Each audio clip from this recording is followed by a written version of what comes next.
Sa billiards naman, ipinakita muli ni Jonas Magpantay ang husay ng mga Pilipino sa bilyar. Matapos nitong maiselyo ang kampyonato sa Qatar 10-Ball World Cup 2025, ipinahayag rin niya na ang hangaring gabayan ang susunod na henerasyon ng mga batang bilyarista sa Pilipinas. Ang ibang detalye alamin sa eksklusibong pag-abante ni Jonas Lavarias. Sports Now. Sports Now. Exclusive.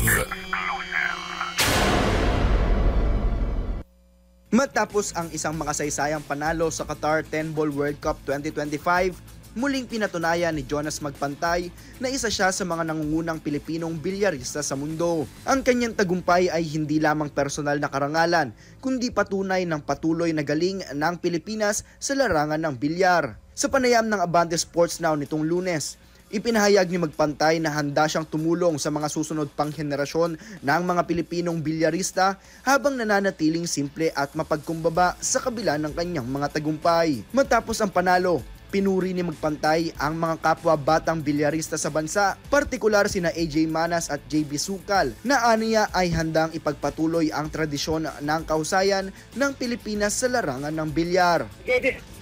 Galing na yung bata na yan. Kita ko na ng galing yung bata na yan. Ang kulang lang po siguro sa kanya, yung experience. Hindi pa po siya sumasali sa mga tournament, gano'n. At yan po ang kailangan ng isang player para maging buo ang kanyang dibdib pagdating sa mga labanan. Exposure na lang po ang kailangan kay JB, pero magaling na rin po talaga siya. Pagdating naman po kay AJ, iba na po talaga kaliber ni AJ Manas. Sa katunayan po, pag naglalaro kami na exhibition, pag iniimbitahan kami dalawa, talagang talo po ako sa kanya eh. Talaga, yun po talagang katotohanan. Talagang talo ako sa kanya. At parang exciting mapanood yung mga exhibition nyo, Champ, ni AJ. Opo. Champ, ito, go ahead, Champ. Sorry. Go ahead, Champ. Si AJ po, hindi na po yan Hindi na po yan yung basta amateur player, talagang pang world caliber na si AJ Manas. Ayon kay Magpantay, pumapasok na sa bagong yugto ang bilyar sa bansa, kung saan ang mga batang manlalaro tulad ni Manas at Sukal ay posibleng maging susunod na mga pambato ng Pilipinas sa pandaigdigang entablado.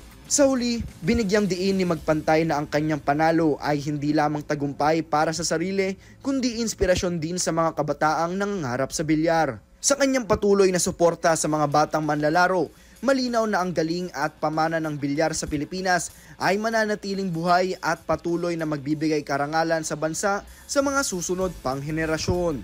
Ako, si Jonas Lavarias, Abante Sports, Now na!